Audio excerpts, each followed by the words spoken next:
What's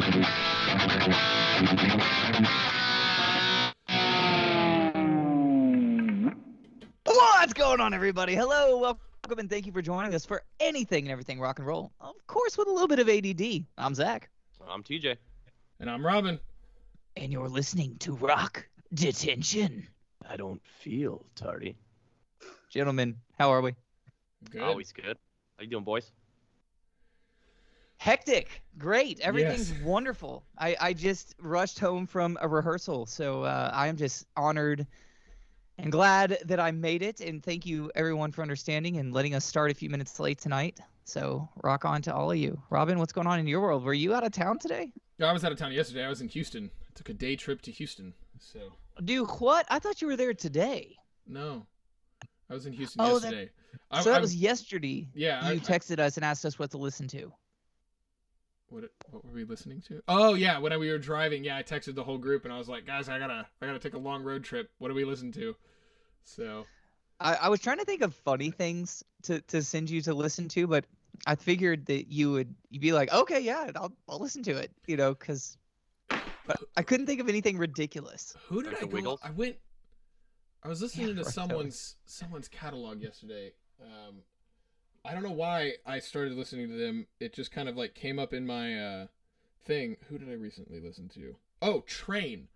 I don't know why the hell I started listening to Train, but Drops of what's Jupiter. their big one? Is it Jupiter in Your Hair? Drops of Jupiter, and then Hey Soul Sister was their other really massive hit that they had. Oh yeah. Is that the one that goes, "Hey Sister, Soul Sister"? No. Da-da-da-da. No. Different song? Yeah, different song.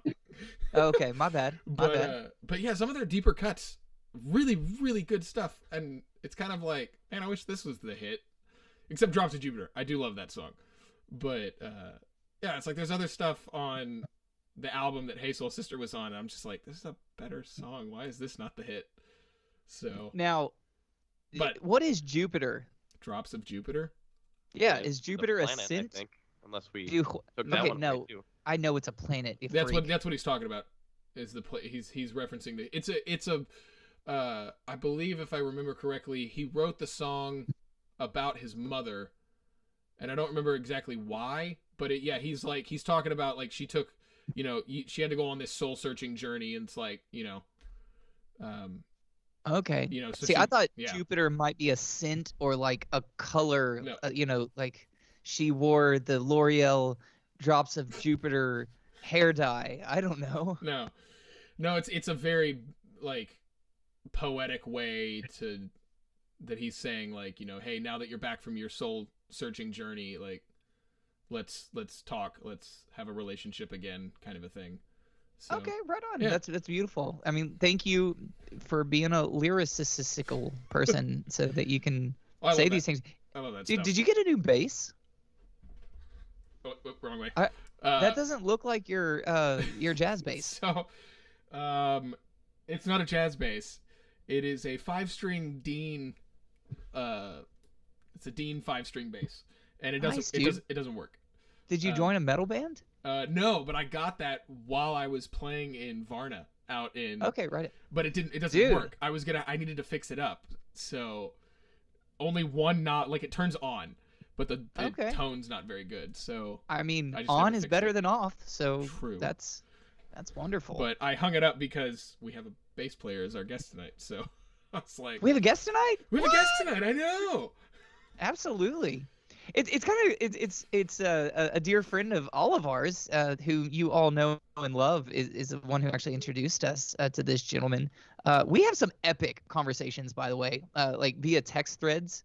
Like, dude, maybe one of these days we should release our text threads. Because probably not. Yeah, but probably. But they're pretty awesome, I think. Oh yeah. And our chat names are pretty awesome too. Oh, absolutely. If you will. So, yes. Speaking of our chat names, I didn't realize what y'all had like the three of us, the three of us, our three-way text chat that we have. I didn't realize what y'all had named it for like weeks until my girlfriend looked at it and just goes, Why is it called that? Nope. Okay, I thought you were gonna say it. No. And she's like, why is it called that? I was like, oh my god, I never even noticed it was called that. Right on. So we've got some clever ones. But- Dude, so I want to ask when we do bring our guest on.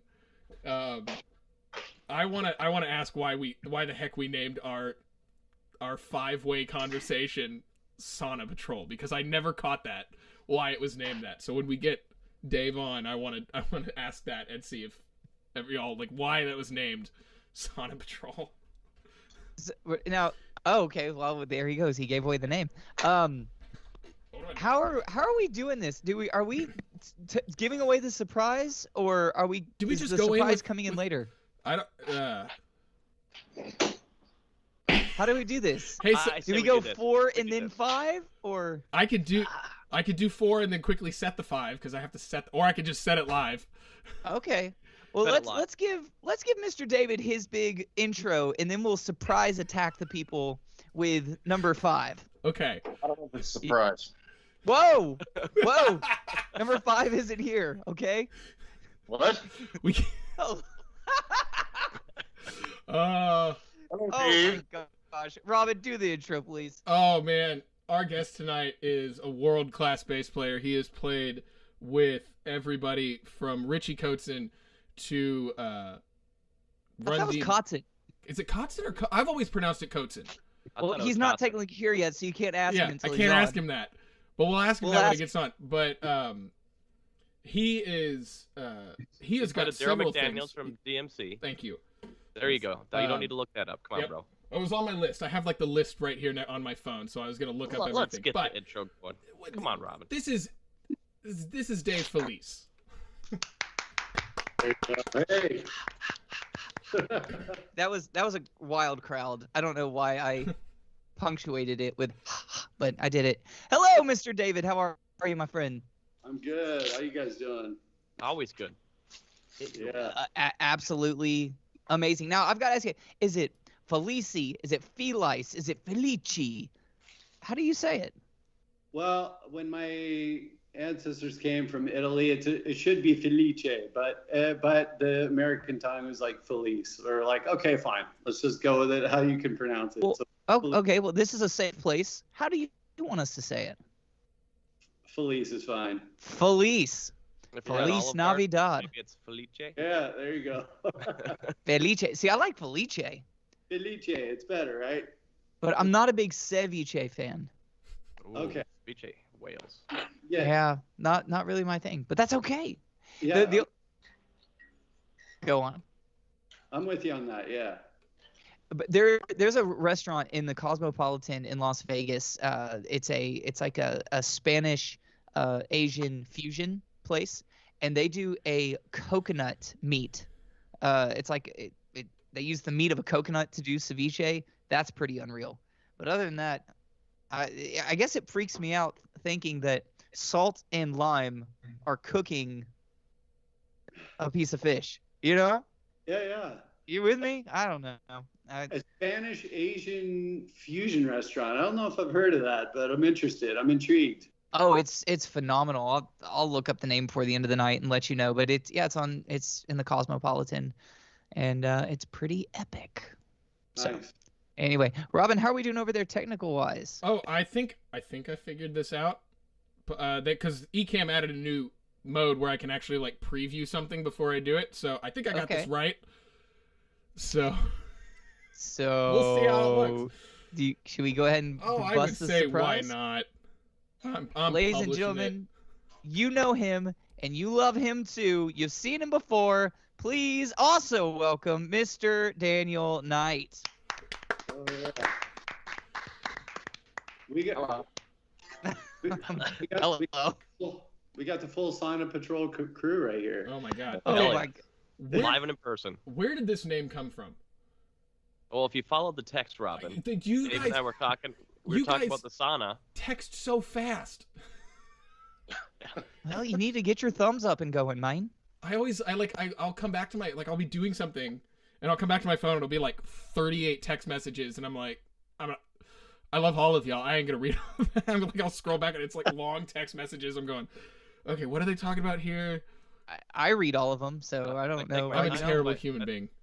I don't get You gotta anything done. scroll up, Robin. Come on. Scroll You gotta up. scroll.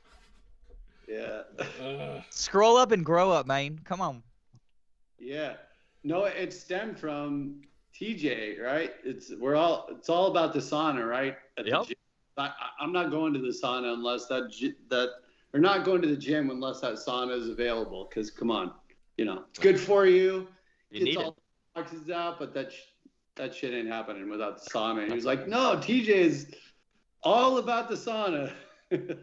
So we're like, hey, it's sauna patrol. Let's do this. We got a group going. I'm not getting in that sauna at all. Come on, Daniel. Well, oh, come on, man. Daniel, Yeah, I'll get in there. Daniel Okay. has left the chat. I was about to say, Daniel, I'm with you, but never mind. You caved. There's nothing weird about 5 grown-ass men in a sauna, all right? Talking about music. It happens all the time. Yeah. Talking about music. Yeah. How's everybody doing? But We're good. So Always good. good, man. We're good. We're glad you could be here. Yeah, I can only be here for a little bit. I got to go listen to some mixes. So, Ooh. And then head off to Rockfest. and then head off to Rock. Rock who, it up. who are you playing with? I'm actually not playing. I got a meeting for a gig we're trying to put together, and so I'm just gonna detour for one day and go to Rockfest. Oh, Hey, Yeah. well, that sounds fun. nothing, I've never- nothing wrong with never- that. So I'll TJ, let don't you have a festival coming up? Same one. I'll see Daniel on Thursday probably. That's right. Yeah, they're gonna Must go. be nice. They're gonna go hang out at Rockfest while We're going to the sauna. Yeah. At Rockfest. at Rockfest. Hey, how hot is it supposed to be anyway? I think it's supposed to be in the 80s. Should be all right. I haven't checked, I guess. I always, That's cooler. anytime I Than look at the weather, it's always different than what they say, so I just kind of wing it. Right. Like low 80s. That's not cheap. I can deal with that. I think the last year was like 105. Yeah, it's no sauna, but It's like a sauna, but not really a sauna. So y'all are probably wondering why we brought Daniel back. Well, Daniel's the one who actually introduced us to Mr. David Filice, and so it just we had to have a first here and first surprise guest. So it had to be Daniel. Of course. Hello. I think we pulled it off, according to Yeah, Robin, sure. anyways. Hey, well, Oh. you know.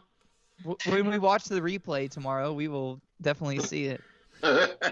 My biggest thing was like I just want to make sure that the names are all in the right spots because I've done it before where I've flipped over to the next thing and it'll be like under me it'll be Zach Attack Hennig and then under Zach it's like TJ and then TJ's got mine. I'm like crap, hold on. So live on camera I'm like scooting the names around. Okay, Yeah. dude, I'd be honored to be Daniel Knight for tonight. Shit. Yeah. No, I'll be Dave. no. There's not enough hours in the day, man. I'm over here dying. Now, David, how do you know Daniel? What's y'all's story? We met at a bar and we just Not surprised. We're like we met on J-Date actually. We met at a bar and we just discovered we did the Facebook thing where like we know a ton of mutual friends and mutual people and we just kind of hit it off. We were like, okay, we're gonna be bros. We're just kind of friends from the start. And like I played on one of his benefits in LA, and we just hang. Sometimes we go play golf. Right on. Did you know you wanted to be best friends the night you met him? Immediately from the start. That's how we feel. The first episode he did, we hung out for like 2.5 hours after the show. Oh, dude, it was Just it was like an hour and a half before the show, and then it was like 2.5 hours on the show, and then it was 2.5 hours after the show. Yeah. Dude, let's just say I accidentally got a little tipsy on that night. Thanks to Daniel. Because he kept on pouring, so I was like, well, I guess I should too. He got very Accident. tipsy. Yeah, for that. Dave actually lied. We actually met in prison. Yeah, prison. That's true. Dave had the top bunk. I had the bottom bunk. Okay. That's wonderful. Sorry. We used to do push-up competitions. Call No, it. yeah, we actually hung out at a bar, and we ended up knowing a lot of the same people. Did y'all get a DK pour the first night? No, I think we were drinking cider, weren't we? Yeah. Yeah. Yeah, no DK pours that. Ooh. All right. Robin's like that. That's more my style. Yeah. Talk more. Not just something light and easy. Like, I haven't had a cider in years. oh God, the last cider I had gave me such a headache, and I was like, "Am I getting this old already?" Like, no, I like these things. Now, Dave's a great dude, man. He's a great bass player. He's played with a ton of people.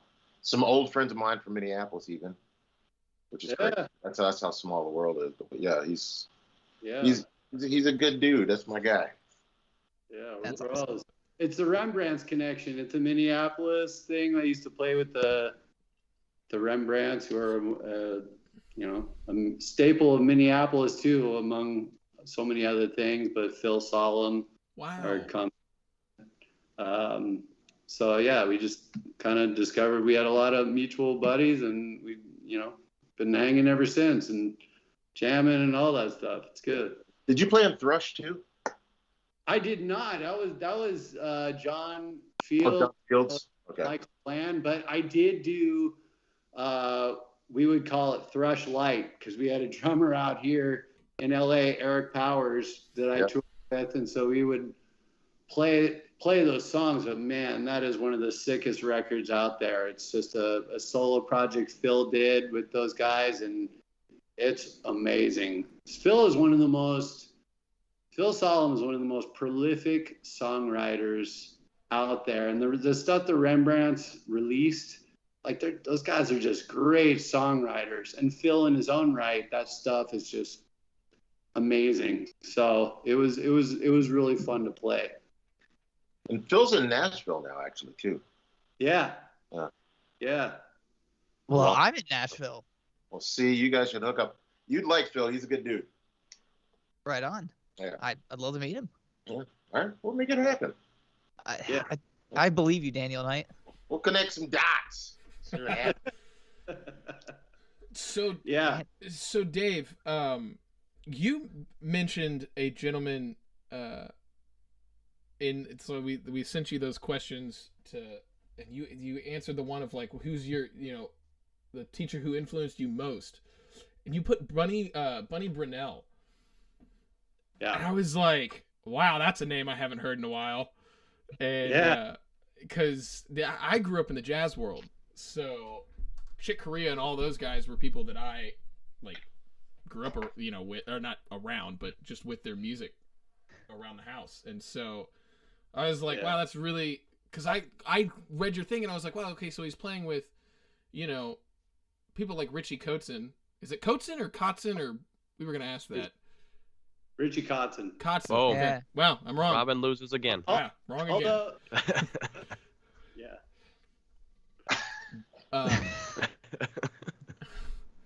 Although it's funny because like in Germany, like we toured in Europe, and in Germany, the word Kotzen actually means vomit.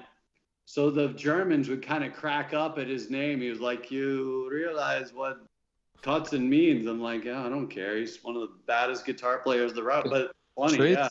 yeah. Truth. Yeah. That's fine. I'll be down. Ricky Puke sounds like a punk band. Yeah. Yeah, Right but on.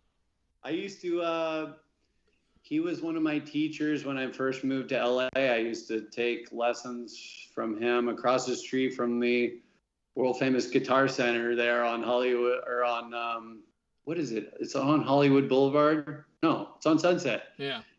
So yeah, I took lessons from him, and that was one of the most formative things as far as technique and all these things. That guy's a sick player. Yeah. Oh man. Yeah. I'm not a jazz guy, but he taught me a lot about technique and a bunch of cool stuff. I hack at the bass, and I say that very loosely, because what you and Daniel do on the bass is actually bass playing. I just know how to go like, hey, this is an F, this is a D. I can put those in order of where you need it. But I don't think that's true for me, man. That's I just make a lot of noise and it sounds like I know what I'm doing. Yeah. These things, if you do that guy's good. Yeah. oh man. Not really, that's, But I do Make it, they make it. I just close my hope for the best, and hopefully the Yeah, Here it's we not go. like it's an instrument anybody's gonna hear. Yeah. Nah, it's not heard, it's felt. Although one of the new songs that I've got on my EP is got a bass solo in it, or Oh, a Lord. bass feature, and I was really mad because when I brought the song in, the producers that I'm working with were like, "This is great. Your bass solo is too long. We got to cut this in half." And I'm like, "No." So did it go from 8 bars to 4? Went from 16 to 8. Right on. So Dude, If I you were played smart. it. Oh, sorry, Zach, go for it. It was. I didn't. It's not that big of a deal.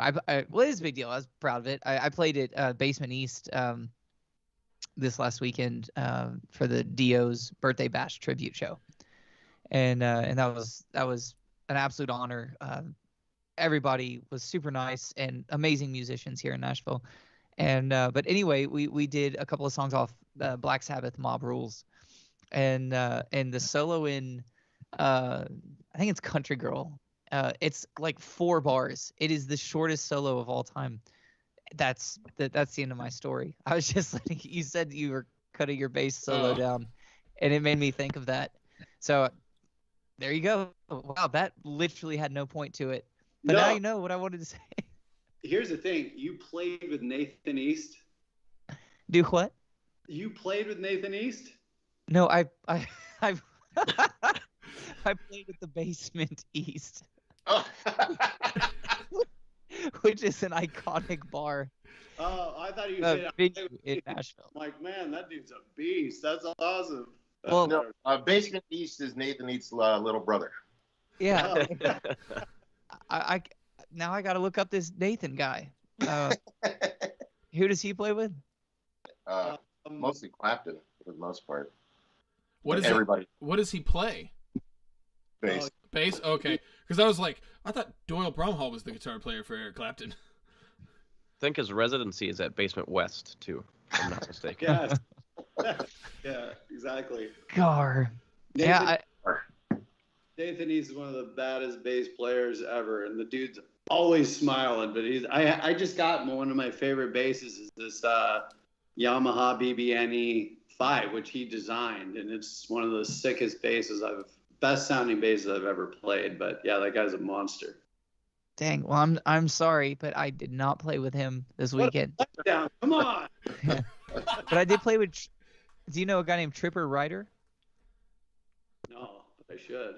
He's in the country world, but he was the bass player that night, and he was a monster as well. So anyway, but yeah, okay. I'm probably red now after that lovely story. You should hook up with a guy named Josh Paul down in Nashville. Josh Paul, I'm not familiar. Bass player. What's he do? Bass player. He's stupid. Okay, where's he play? He plays with Daughtry. That's his main gig. Oh. But he writes some of the funkiest bass lines you'll ever hear. Do you know Brian Craddock? Plays guitar with Daughtry. He's No, a buddy of I mine. don't know Josh from that band. Okay, right on. Yeah, but he's a Small world. real nice dude. He was in was he in Infectious? It was either Infectious Grooves or Suicidal Tendencies. He was in one of those. Oh, dang, right on. Yeah. So he's a California guy, but he's moved out to Nashville since then. But dude, he's dope. Like stupid dope. So speaking of bands, have you and Dave ever played in a band? Not yet. Yes, we have. We did that benefit. Well, this is awkward. Well, yeah. So you said that you did the benefit. Thanks for the memories. I appreciate it. No, we did. Yeah, we got to play at this benefit that Daniel put together in LA. Is that the Strange 80s thing? Yeah. Yeah. It was awesome. So, but we haven't done like a band that's like original stuff or anything yet. Trying to talk him into it. Hey, what are we waiting for? I don't know, Dave. Dave, where are you? Are you in LA? Yeah. I'm about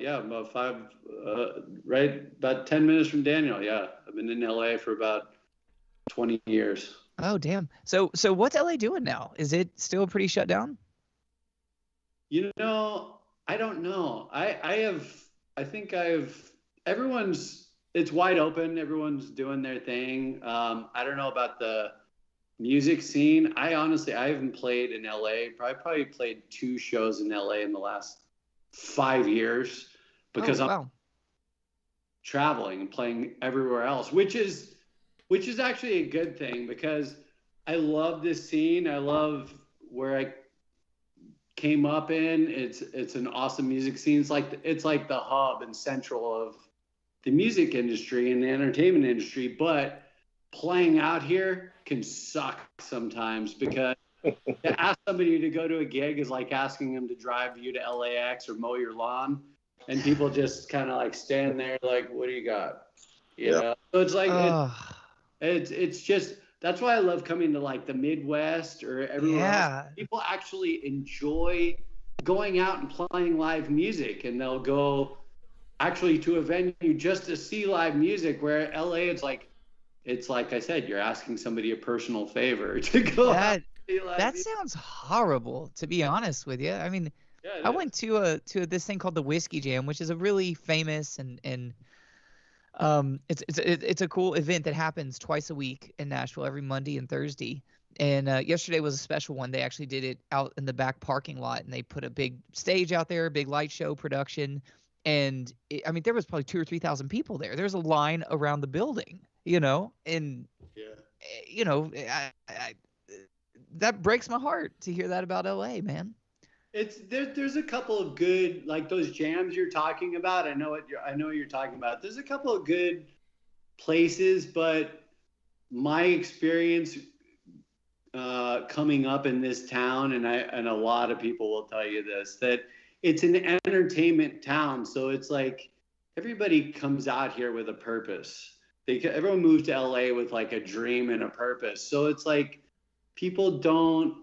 It's not that it's competitive, but people just don't appreciate live music. Oddly, in the music capital of everywhere, they don't appreciate live music as much as everywhere else, where it's not the heart of the industry. You know what I mean? I mean, I would say Nashville is kind of the heart of the industry. It is totally. Nashville and LA are like, and I'm sure, I don't know, is it different in Nashville?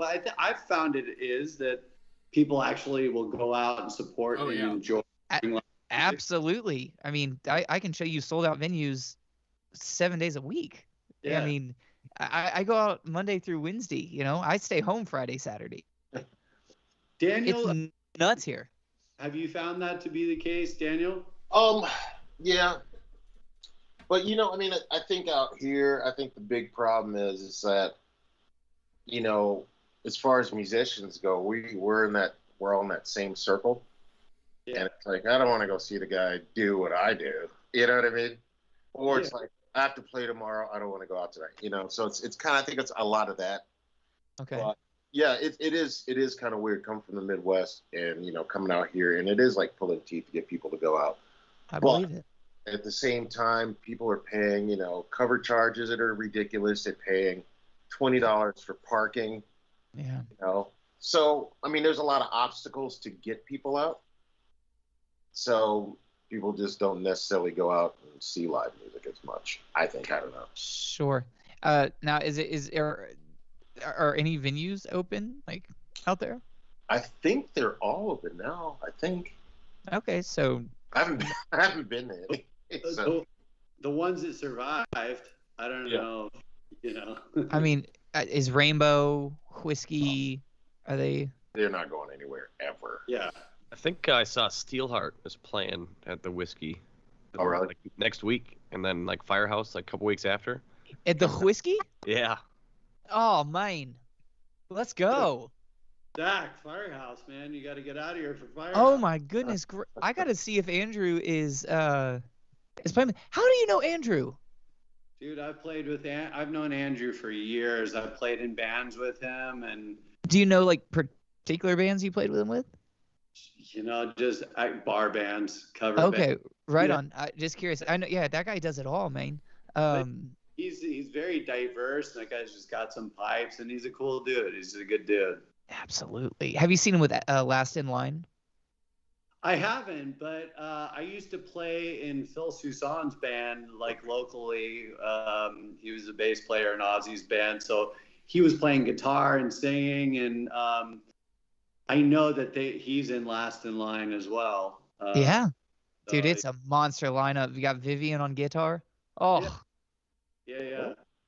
It was fun because "Shot in the Dark" that was always one of the best Aussie songs, and Phil wrote that one. So he would like teach me how to play his bass line. I'm like, I'm doing you justice, but yeah, that's a cool band. Last in Line. That's a beast lineup. Absolutely cool. Yeah. Well, when is the Firehouse show? Oh, I just looked it up. It's August 28th. Dude, Daniel, are you in town? Sure, why not? I don't think I'm going away. Let's see, August. What month are we in? July, I think. June? I think My birthday was last week, so. Oh, then it's July. That's right, birthday boy. Hey, yo. Yeah. Thank you. Happy birthday. Now y'all definitely have to go to the sauna. Yeah. Birthday boy. I got your birthday present in the sun. Yeah, I think I'm around, man. Yep. TJ, Robin? Y'all have fun. Y'all have fun. I got a gig. TJ? If I have any money left. Yeah, dude. Daniel, have you caught up with TJ? This guy has been traveling like a mofo. You've been traveling everywhere. Not everywhere, just a few places. I mean, TJ, it's so sweet. This is how much we love each other. We meaning the Rock Detention, the three of us. We have a thread that is probably taking up all the memory on my phone, but I refuse to delete it. TJ will always text us before he takes off, like, all right, boys, taking off or whatever, or I just landed safely. It's pretty, we got each other's back, We're like, what? You didn't even tell us you were going anywhere. I'm like, oh yeah, my Where bad. the hell are you going now? Like when you went to Tampa, you texted us like about to take off, and it was like 6 or 7 in the morning where I am, and I'm just like, the fuck are you going now? Like you just got back from somewhere. Yeah, that was Vegas. Oh my god. TJ is more like rock star than me and Robin. Oh yeah. Zach and I were laughing about it the other day, because it's like TJ is gonna go everywhere. He's gonna talk to everybody. He's gonna befriend everybody. And Zach and I are like, I'm good here. I'm not gonna spend money to go there. I think I'm gonna stay home tonight. Like, well, one of these days we're gonna get out there with him, brother man. Oh man, it's gonna be a night. We may want to hire some chaperones. We'll have Daniel chaperone us. It'd be one of those nights I always talk about where, like, I don't want to do it, but like hire somebody to carry around a GoPro just so you could kind of see what happened the night before, and then delete it right after. What is this gonna be? Hangover? Like, yeah, the Hangover. Like. Are you sure you really want to see that though? That's the thing. Yes. It's debatable. But it's like, oh. Well, I think you'd want to see it, but you'd want to see it by yourself. Yeah. Not with not with. Yeah. Like we really did go in the sauna. Oh, Right. man. Exactly. Yeah. Because actually, I don't remember leaving Jimmy's at all. Yeah, you text me the next morning like, I spent $50 at McDonald's. What the hell? What? Do what? Explain now. Go. All right, so me and TJ and TJ's girlfriend and my buddy Sean I was drinking. Yeah, because they wouldn't do a DK pour, but they would bring me 3 shots in a glass. Yeah. Close, Yeah. whatever. Made no sense, but Yeah, made no.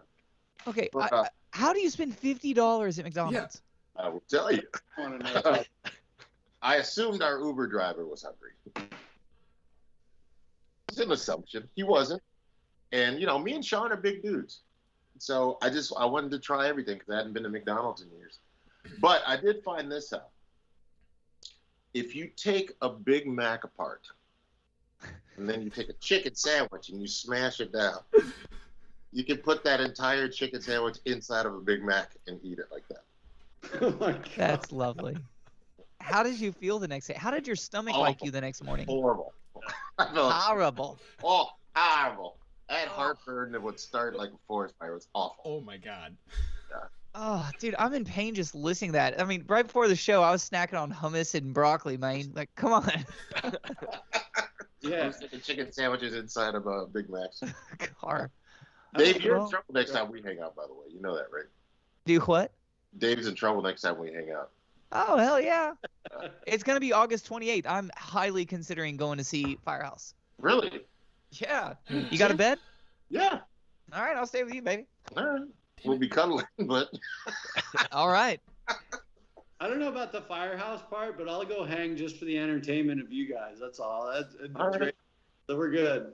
all right. I want Firehouse, Dave. As Dave, long- you'll probably be the only sane one there. So if you want to videotape and take some pictures for me, that'd be great. Yeah, exactly. Hopefully, Dangerous Toys is opening up too. Cause Oh, wow. That'd be awesome. So Who's on guitar with them? yeah. I couldn't name a single band member Zach- in that band. I just know like Promise the Moon and Best Friends and stuff. Some deep cuts from them are awesome. Too. I know one band member who used to Does be. he live in Texas? He lives in Texas. I've met him one time, and he's one of the biggest Texas country artists now. Kevin Fowler? Yes, was the guitar player for Dangerous Toys. No. What? No way. Yeah, Wow. Kevin Oh, Fowler, the Paul country Liddell. artist. Paul Liddell plays with LC Rocks now. Oh, Paul Liddell used to be with them. He's a monster shredder, dude. Listen, Cool. Man, they put out some good music. They were on that fringe of the 80s thing, but man, they put out a good record. I found some of the best like 80s hair metal albums came out in like 88, 89, 90, and 91. Yeah. Like, 90. Oh, when it yeah. was technically totally. like dead already. Yep. It's Then they just went under Firehouse, the radar. bruh. yeah. Before Nirvana came in and dropped a big rock in the pond and made all of them just absolutely the most uncool thing on earth. Thank you for mentioning that. Okay, I used to ask like some of what decade did you grow up in? I'm not asking when you were born. When did you grow up? Did you grow up in the 80s? Yeah, I was an 80s kid. Yep. Okay, Yeah. so then I ask people who grew up in the 80s this question: what band killed 80s hair metal? Rat. Oh no! What band killed it? Whoa. Damn. There Whoa, goes hold on, Rat. hold on. wow. Well, now Rat's not going to be on the show. Rat is one of my favorite 80s bands of all time. They were one of the best players.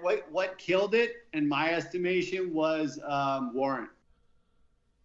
Warrant, when they for some reason, when they came out with, they were just on the fringe of that whole area, like early 90s.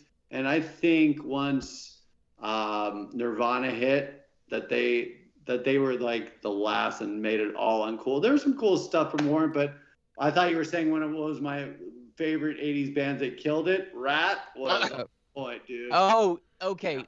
So you're saying that Rat killed it, and you're saying well- Nirvana killed metal. Killed it, yeah. Yeah, Nirvana killed 80s metal. Yeah. Okay, and that's what I figured. Everyone, I usually get that answer that it was Nirvana, but I've Yeah. also got what's the other big one? Is it Pearl Jam? Yeah, Pearl Jam, Soundgarden, they're all Yeah. around that same time. And that's all Seattle people, correct? That was when the Seattle rock scene was blowing up. Yeah, And technically, before Pearl Jam, there was Mother Love Bone. Yep. yeah, And then after Andrew Wood died, they all formed Temple of the Dog with Chris Cornell. yeah. And then Then it came turned into Pearl Jam. Yeah. Now here's Yeah. something to think about. Like Right. Pearl Jam and all those guys, they ushered in the 90s era, but it was really remarkable. I mean, as far as what I remember, that one video, Team Spirit, just absolutely changed the music industry and the rock industry, and then it became the 90s era. It's like all of a sudden overnight, 80s metal was so uncool. It was like, man, come on, there's some great stuff there, but they changed everything, and hats off. That's pretty amazing. That was probably the last music video to air on MTV. Right.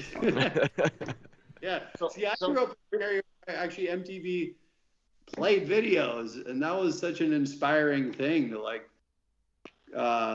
getting into music then. It was just seeing like Slash and all those guys like smoking cigarettes, playing their fucking guitar, and like it was an inspiring time. There was some great music, Motley Crue and all of them. It was a cool time. I think that's why Tesla stuck around, because they weren't dressed like your normal hair bands.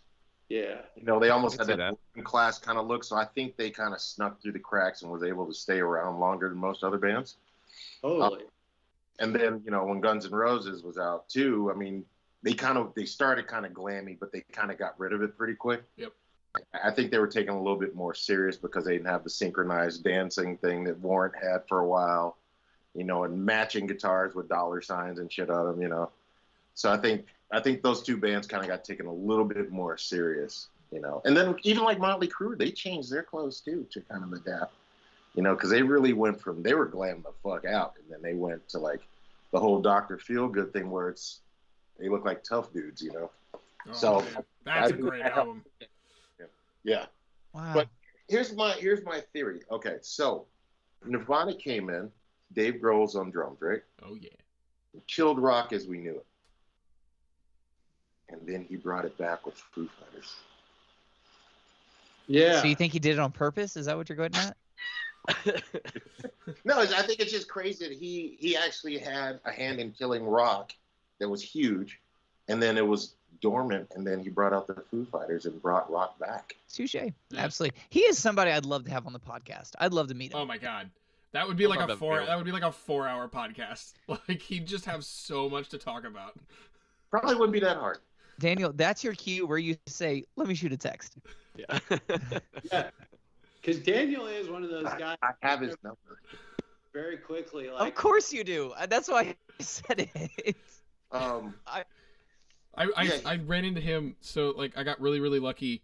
This is one of my favorite stories of all time. It's like one of the few times that I'll ever be like, I got to have this happen. So You're really giddy right now. oh my god, it was because it was like one of the best moments in my life. It was just cool the way that Dave reacted. So I got really lucky a few years ago and got to go to the Grammys and see the pre-telecast, which is actually the way better award ceremony than the actual telecast where you see 5 awards and everything's staged and it's really weird. So we're coming out of the pre-telecast, which gives out like 70 different awards. And I'm walking out and Dave Grohl's Sound City was up for a Grammy. And so I walk out and I'm standing there and he walks out and I was like, out loud, I just went, holy shit, that's Dave Grohl. And he just stops and he goes, where? He just starts looking around. And he just looks right at me and kind of smiled and walked away. And I was like, you have a good sense of humor, sir. I like Dude, that. that is almost better than meeting him. Yeah. yeah. And That's really cool. He's I love that. way story. shorter than I thought he would be. Oh, Well, well, yeah, now make he's not fun going of to him. be on the Yeah, now he's podcast. not gonna be on here. I'm What's probably shorter than most people think I am. We just I'm made not. fun of him live on air, bro. I'm not shorter.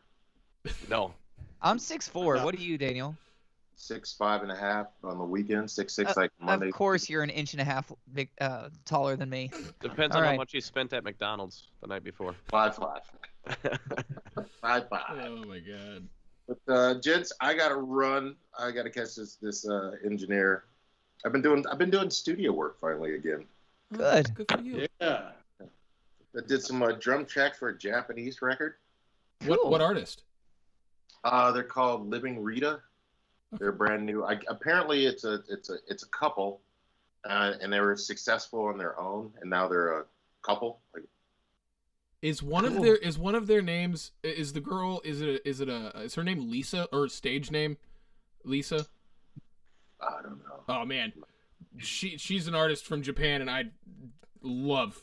She's got an incredible sense of like pop rock stuff. Yeah, these guys, their stuff kind of sounds like it should have been on 16 Candles or yeah. one of those kind of movies. Yeah, it's cool stuff. Yeah. Real cool.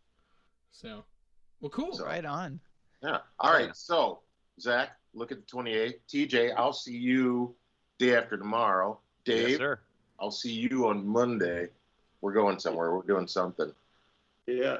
Robin, I'm gonna make time. I'm gonna like make time to come out to LA. And Well, I'll I thought we're figure- doing NAMM, Winter NAMM. that's in 2022. January though. Yeah. I why would not? like to meet these guys before then. Dude, okay, then fine. Let's go to Vegas. Let's go to Vegas for my birthday, October. There it is. well, also, I was talking to TJ about this too. We're still trying to do that Paisley show. Yeah. And Righteous. I'd love to have you guys all fly in and do Yeah. a podcast from the show. Yeah. That would be an honor, brother. Done. Uh, You From Paisley Park. He's going to be there. Anybody can come. Yeah. TJ's there regardless. Yeah. And Dave will be there because I'm going to make him play bass. Yeah. What are you gonna Yeah, play? like that. Drums? Cowbell, dude. Wanna Dave, play the you hell play- out of some cowbell. Huh? Are y'all doing any Aussie that night?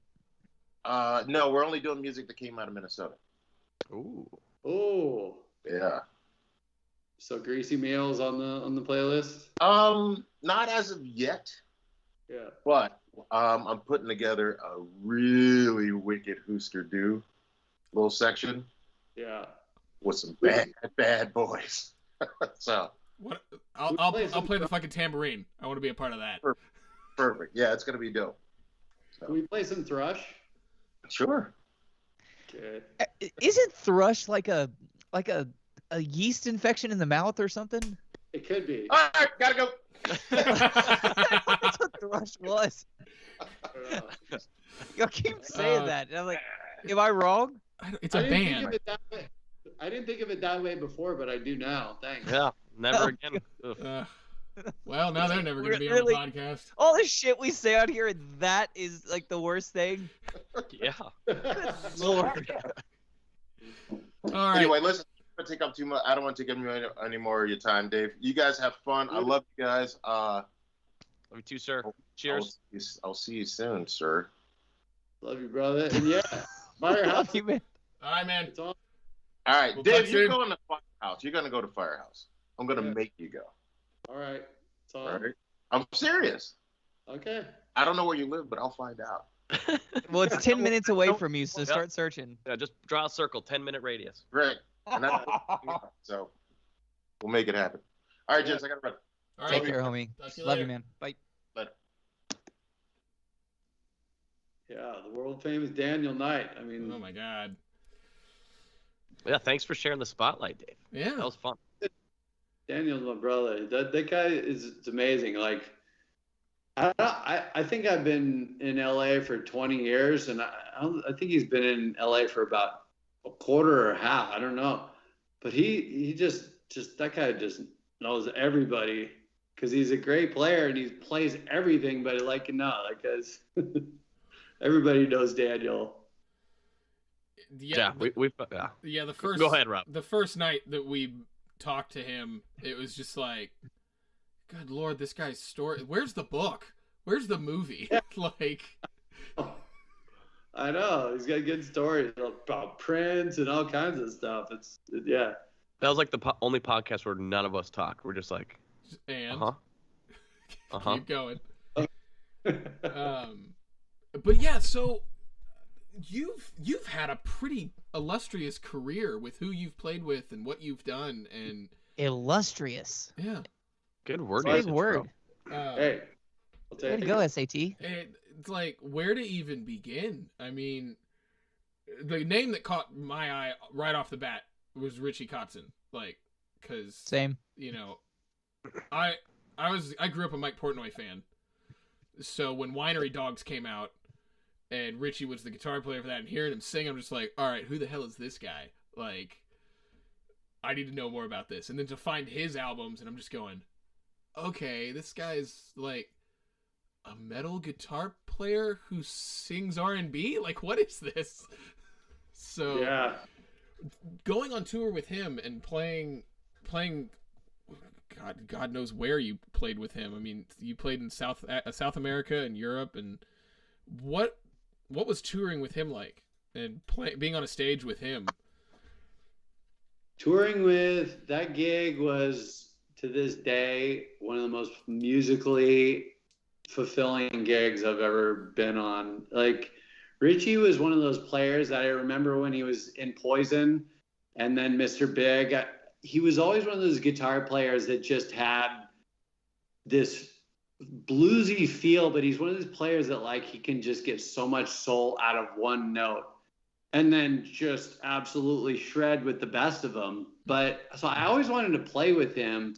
And a friend of mine recommended me he was going on tour in Europe, and it was a power trio, which I love power trios, because with all the way modern music production is, there's just so much shit going on that when you have a power trio, it just keeps it real. Yeah. And he has this voice that's like Chris Cornell, and then he's just a sick guitar player. So in all over the world. I toured with him in South America and in Europe, and he just has this niche following that's just, he packs everywhere he goes. But it was fun because we got to playing his, I loved his music, which is a great start, and there was so many points on stage where it was just a jam. And I remember many times just like we're in the moment and looking over and he's just like playing guitar behind his head like he's just playing nothing or just going off, and I'm just like, I would just find myself kind of cracking up. But it's like, it was one of the most musically fulfilling gigs, and we had a great time on the road. He's a good dude. It was really, it was a fun gig. That, it sounds like a fun gig. He's definitely been on my list of people that, like, I have this short list because I'm an artist in my own right, and I have this short list of people that I'm like, yeah, these guys could sidetrack me from my artist career and I'd be fucking fine with it, you know. And he's on he's on that list of, like, you know, if I ever somehow magically ended up even in the realm of him and he's like, yeah, come play drums for the, okay, bye solo career. Like, I don't care anymore. Like, whatever. Yeah, I'll tell you, it would be worth the journey. It was really fun. It was an awesome experience, and it pushed me to, like, when I got the gig, I'm like, I mean, I think this is probably imposter syndrome, like we all experience, but I'm like, there's no way I'm at that level to play with Ritchie Kotzen, but you know what? I'm going to say yes and figure out how to do it later, which I always do that, and just go in and woodshed for weeks on end. And it was awesome. It was so fun. And his fans are so geeked out about his music. I remember, like, being in South America, and there was people who would, like, chasing us back to the hotel on motorbikes and stuff like that. And like, I'll never forget in Sao Paulo, Brazil, we played a gig and the fans were like singing every word to his music louder than our amps. Like, he's got this really loyal following for good reason. The guy's great at what he does. Yeah. So that was fun. It was a good gig. Is he an LA cat as well? Yeah.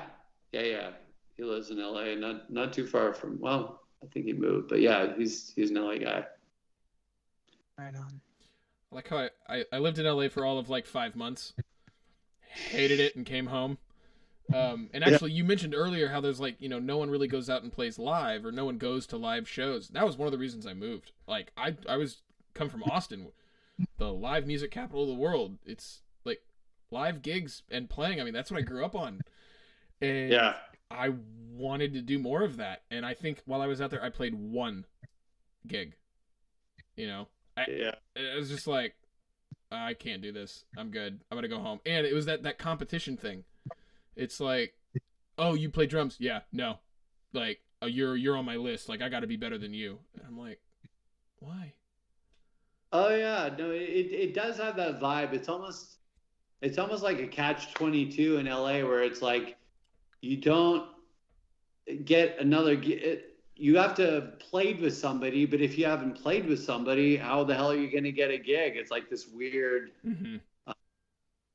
thing. But I always viewed LA as like a portal, like it is to be able to travel and tour, because I felt like when I moved here that this is where a lot of artists are based out of. So it was a place to get those kind of gigs. And I love it now. I've been here for a long time. I love it. And because I don't play here, I love it even more. But when I did, playing every club in this town and everywhere else, where it was like experiencing that whole thing and the competition of it all, I didn't love it. But the best thing about this place is that they make you want it. Yeah.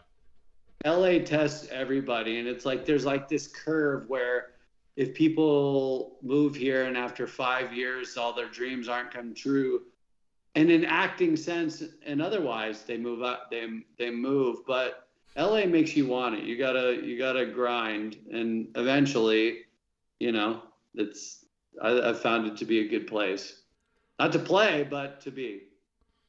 I lasted 5 months, so clearly I didn't want it enough. So No, but you know what I though? know exactly what you mean. It's also a weird place to be because it's like I don't blame you. Like people don't appreciate music as much. It's really overly expensive to live, and it's packed full of people. So there's a lot of things that go. Even still, it's Oh, still packed. Oh yeah.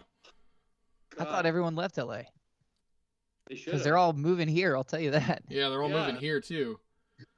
And we're Yeah. telling them to get lost. Like, get out of here. Like my girlfriend always teases when she's visiting me because she's like, the drivers here are so terrible. I was like, they weren't that bad when I was younger.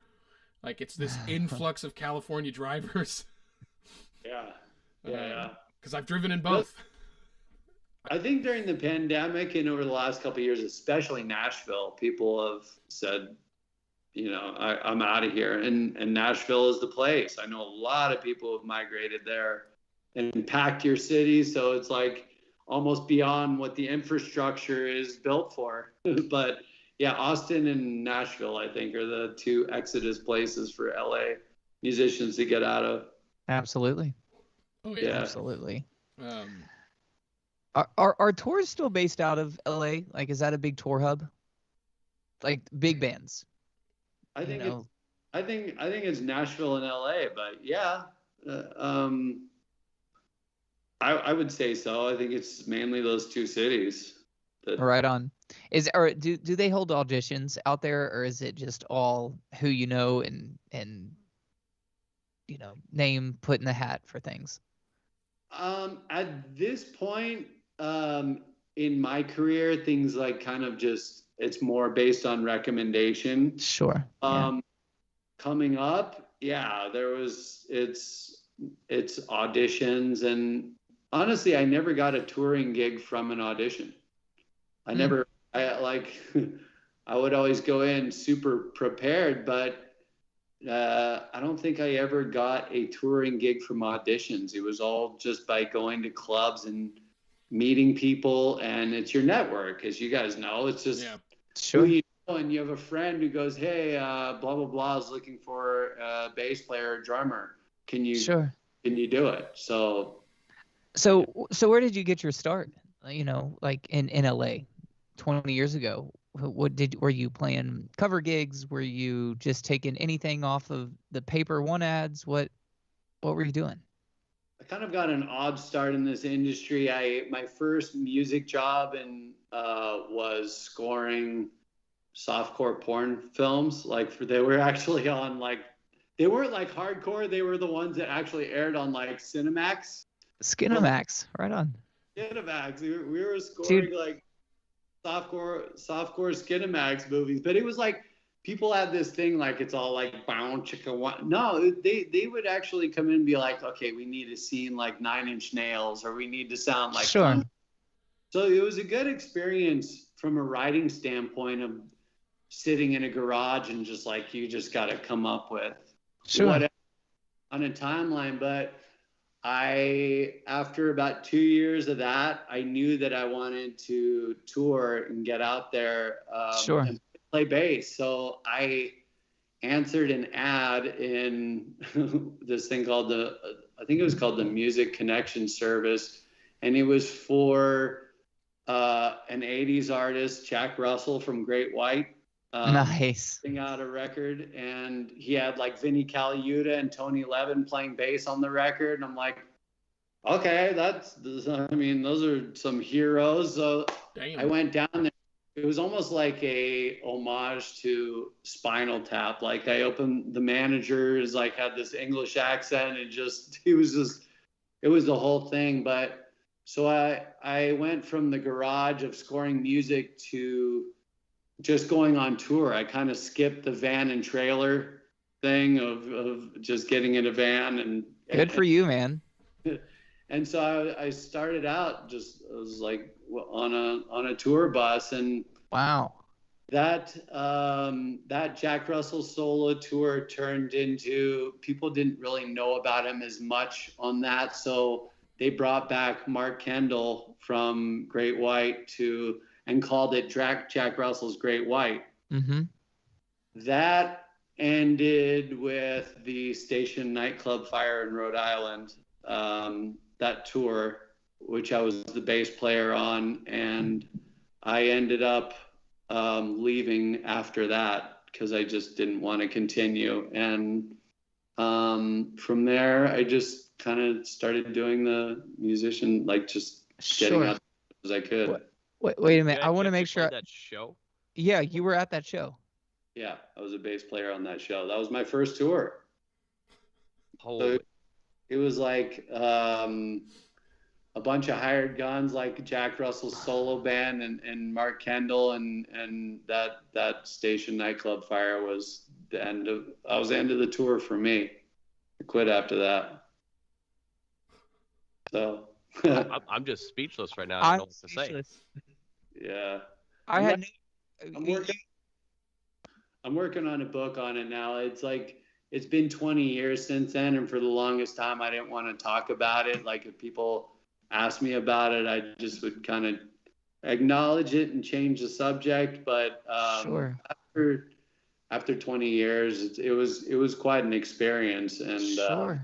it changed my life. But after that, I came home and did the grind of okay, I need to reestablish my career and not have that define me or Sure. my job. So then I kind of moved on from there. But that was my first tour. Yeah. Memorable for sure. Yeah. To say Well, the least. Not for the right reasons per se, but Well, I'm glad you're still here with us, man. And yeah, sweet. So after I accept it for what it is, and it's just a part of life and then part of our journeys, and I learned a lot from it. And you guys know from touring. I mean, we lost our guitar player, Ty Longley. It was like when you're on tour, you're like brothers and you're like family. of course.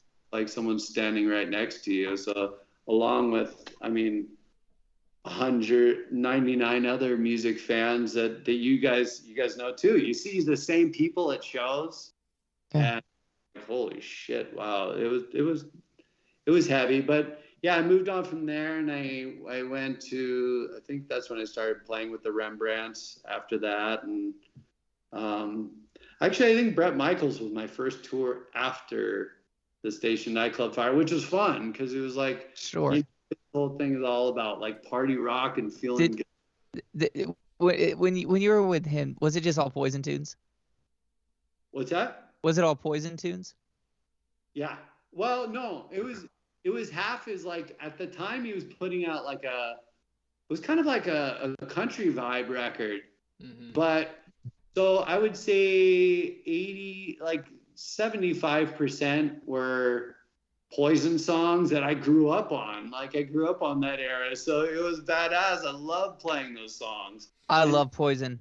Yeah. And then the rest of it was his solo stuff, which was cool. I liked it. But I'll tell you something. I learned a lot from that guy. Like that guy's one of the hardest working people I have ever seen. I think on that tour we did like 33 shows in 37 days or something. But Wow.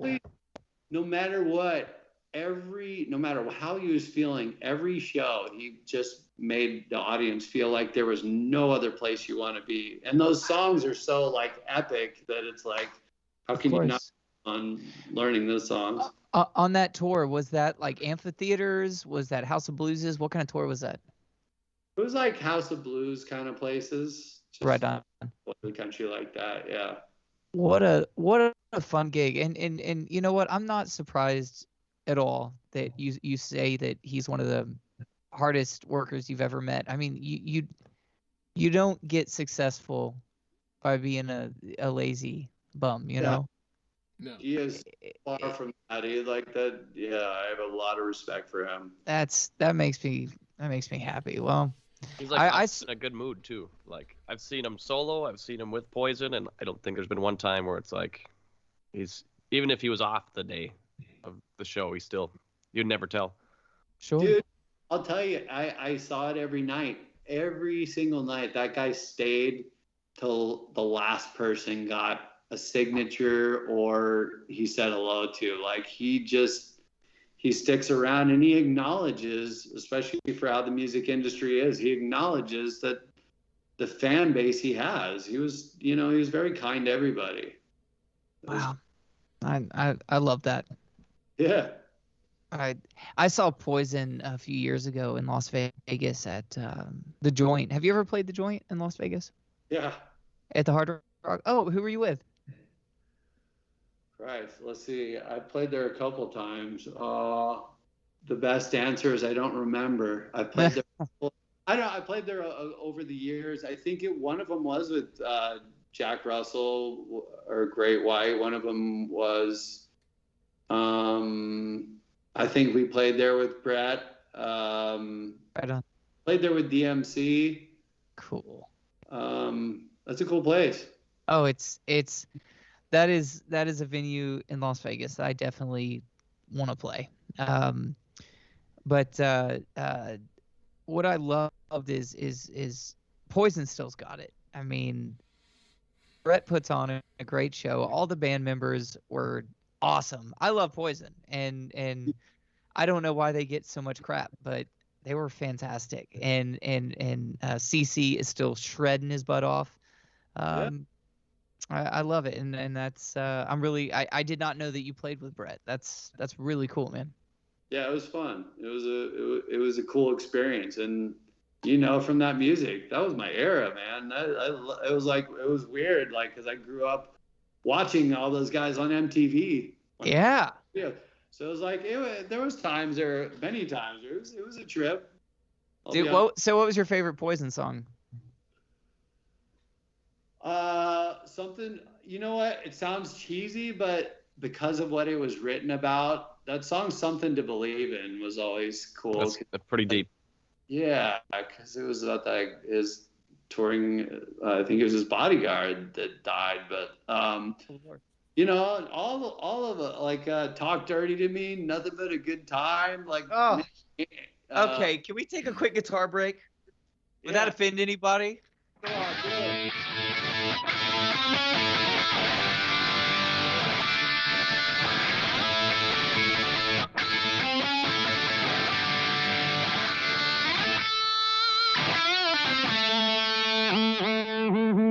Now listen. That's right. Dude, I love Poison. Dude, they're epic party songs. Even like you bust that out at any concert, like people it still carries after all these years. It's just good. I thought you were gonna say you bust that out at a party. And I'm like, man, I don't bust that out on the acoustic. Come on, man. Yeah. No, it's definitely one of those songs that you pull it up at any part. Like if you just pull up your iPod and just play that song, it doesn't matter what everybody else has been listening to, like on the radio before. But you play that one song, everybody's gonna be like, "Woo!" I don't know. I think one of my favorites is still It's Unskinny Bop. So good. We used to play. Oh, sorry. I just needed a quick guitar break. Oh yeah. No, I remember we played that one every night too. That was part of it. Unskinny Bop. Fallen Angel's one of my favorites. Fallen Angel's a great song. It's like underrated. It's like not the top 5 people think of, but I love that song. Yeah, that's a great song. That was a fun tour. Fun stuff to play. TJ, do you have some noises going on in your place? Because you keep muting your mic. I'm waiting for noises to happen, so I keep playing it safe. Oh, what kind of noises are you waiting for? Food to go off. Food? Oh, are for you? me. What? What are you making? The animal's food. Oh. Food? Yeah, so it's like self-timed, so it goes off like any minute now. Oh, you have a like a pet that you have a dish that like automatically distributes food at a certain time. Got it. I was like, what are you talking about? Animal food? Yeah, TJ's got himself a dog. I'm I'm just Really like a cute gremlin. dog. After 10 o'clock, like my animal food goes off and I go nuts. yeah. Wait, why is he eating so late? It's just how the timer is. I don't know. Huh. I was just thinking of the drummer from the Muppets. I'm just like, it was like animal food. Like what? Oh. I was just thinking about tater tots. Oh, God, no! I want I'm tater tots. really craving tater tots right now. Oh, the bar down the street from me has loaded tater tots. So good. Bruh, I got some loaded French fries last night with like cheese and pork and barbecue sauce. It was Legitimosaurus Rex. Anyway. Oh, dude, these guys down the street, it's like some like a honey sriracha sauce with brisket and tater tots and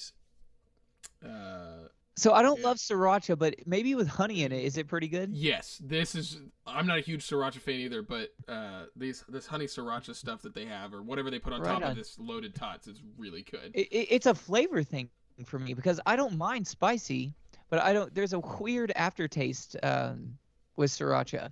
So anyway, What's that barbecue joint in Austin that people Franklin's. like a block? Franklin's. Franklin's. They have really amazing brisket. Mm-hmm. And they have everything else on the menu is really good, but they're really known for their brisket. See, a lot of people disagree with me, but my favorite is Salt Lick. A lot of people. Salt Lick is wonderful. Yeah, it really is. I'm a sauce guy. Like I love barbecue sauce, and Salt Lick has the best barbecue sauce to me, at least. Dude, so. I ain't judging you at all, dude. Salt Lick is great. But Mr. David, like just to give you an example of how good Franklin's is, the one time I had it many years ago, I had someone's leftovers. So it was the next day and I microwaved it.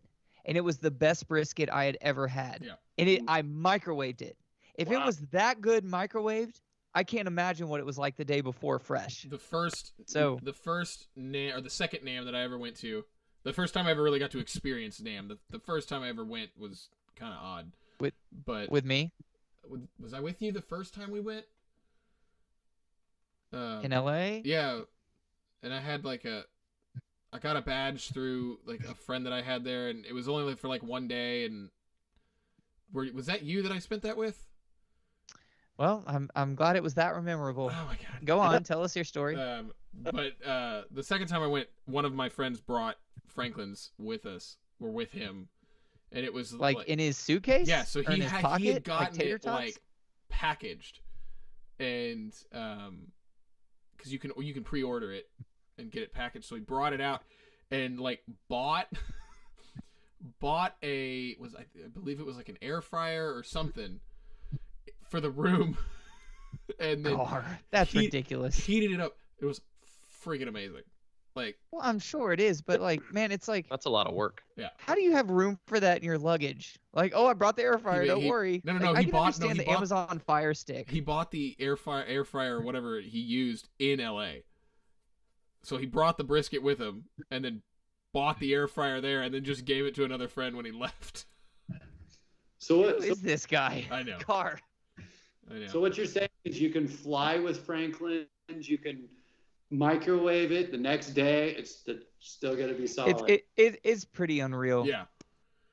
Every time I've been there though, like I'm flying in and there's a line around the corner. I'm like, come on, man. But you can pre-order it. So Yeah. you can go online and order it, and then it'll be, instead of waiting in this long line, you can just walk up to the window and like pick up your order. But you have to place it like 2 weeks in advance or something. Oh Lord. Yeah, I was gonna say, because I think the line starts at like 6 in the morning or something, from what I heard. I will Sometimes say earlier. the line is, And like by before noon, if not earlier, like it's gone. yeah. Well, and the line that everybody talks about, I haven't seen a line at Franklin's because I live on the east side, so I live near it, and I haven't seen a line at Franklin, a line like a super ridiculously long line, in a while, and even post-COVID, even pre-COVID, like I didn't see a insanely long line towards the end of 2019. So I don't know. Now Well, there may be one. Now Franklin's not going to come on here. It's not saying anything. I think people have just wised up and been like, I'm going to pre-order this instead of waiting in a line. Yeah. So next time I have a gig in Austin, I'm going to pre-order 2 weeks before the gig, and then I show up. It's on. I can Absolutely. David, so what are you flying with these days? Like when you do fly dates, what rig wise are you? Is it all backline stuff, or are you helix, head rush? What's your rig? It's disappointing that most times it's so rare that I get to light up a bass rig because everything's direct. So Yeah. I have I just travel with my pedal board. I have a dark glass DI. That's what all the bass players, they love it and they sound great. It's so warm, and it just got a great it's got a great distortion channel, but just as a DI in the preamp, it's just with everything going direct. Sure. It's a great place to start. And then I have an Aguilar optimizer and a chorus pedal, but I've never, as a bass player, I've never been a big pedal guy. Sure. Whatever the music calls for, whatever a client wants, or like whatever that they need, that I need to create. But I love the bass for just the raw tone. Sure. Just like moves right through you, and I try to be minimal with my pedals. Sure. I mean, the longest time I was just like a tuner pedal, and I was like, I probably should kind of expand this a little bit. Sure. Well, you can't go wrong with the dark glass stuff. A lot of tours that I've done, all the bass players love the dark glass. Where was I going with this? But I'm with you. I'm very plugged straight into the amp. I'm not a big effects guy. You know, if U2 called me or Hillsong United, I'd be screwed because I don't understand all those crazy delays and reverbs. You know, I don't. That's not my style. But I'm not going to say who because I don't want to throw anyone under the bus. But I just found out that one of my favorite guitarists and one of my favorite tones, live tones, I was talking to one of his bandmates at the Nashville show the other day. Big guitar player, very famous guitar player, and I found out that he is all digital now. And it's crazy, but that's what everyone's going to. Well, it's just easier to travel with. I get it. I get it, but it's heartbreaking when like you used to like look at all his gear and doesn't mean he's not recording that way. Sure, but it's like, well, shit, maybe I need to give in to this digital thing and buy into a Helix or a Kemper or Head Rush. You know, those seem to be the three big ones right now. Yeah, but it's still not the same though. Like to see the tone that you get coming out of a speaker, out of whatever kind of amp you have. The amp simulation they have now is so good that if you spend a lot of time on it, sure. But I still miss like the movement of hearing a guitar tone through a Marshall or through all that. There's something in a live setting, and just actually feeling the bass speakers pumping out a bass, like when I can feel the kick drum and actually feel the bass frequencies as opposed to just in ears. Sure. My day is so much better at work, and I love it, but it just never happens. So dude, you would love playing with Dee Snider. I did a couple of runs with him, and they on the rider there's still like 2 810s on each side of the stage. Yeah, nice. It's pretty epic, man. That's for me. That's the thing. Like, there's nothing that feels as good as like when you're sitting there and the whole band's just rocking out and you can feel the bass cabinet. Like I play a smaller cabinet, so it's hitting me like right mid thigh. So it's like hitting me. Like, you can just feel it in your legs. It just feels good. Like you can feel everything that I'm doing. Like if I'm picking real fast, I can feel everything on my legs. And I just Robin likes a nice rumble in his mid thigh. Yeah. But it lets you know that it's all really happening instead of just hearing it in your ears. Because I've played those gigs where you just walk in and you just plug into a DI and that's the gig. Woo. It's not the same. I mean, nowadays with in-ears, like I have UE11s, which are designed for bass and drums, so it's still it's got that thump, but it's not the same as moving through the air and you actually feel the instrument. But that's just this. I knew that when Rush came out on that tour and they had washing machines on stage instead of amps, I'm like, okay, it's all over. We're done. That's it. I did not know this. Yeah. The Russian Rio DVD, if you watch it. Yeah. Yeah. Geddy Lee, is they're kind of poking fun at it, but that was the change of the era. He had washing machines where his bass amp used to be. Like, man. That's funny. Well, I read in what you sent us that you're a huge Rush fan.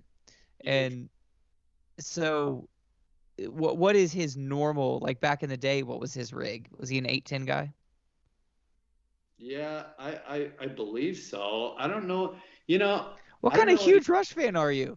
I don't know what he used to use amp-wise. I know he used to the kind of basses he used to play, but amp-wise, what I loved about Rush was his line, the bass lines that he used to play, and how he used to sing. It's almost like at times polyrhythmic. That guy's like, it's just, he's a genius, but what he can do. But I always just loved his lines and what role they played in the music. They were so melodic, and the vocal lines were so melodic, and Alex and Neil, it just that was my roots.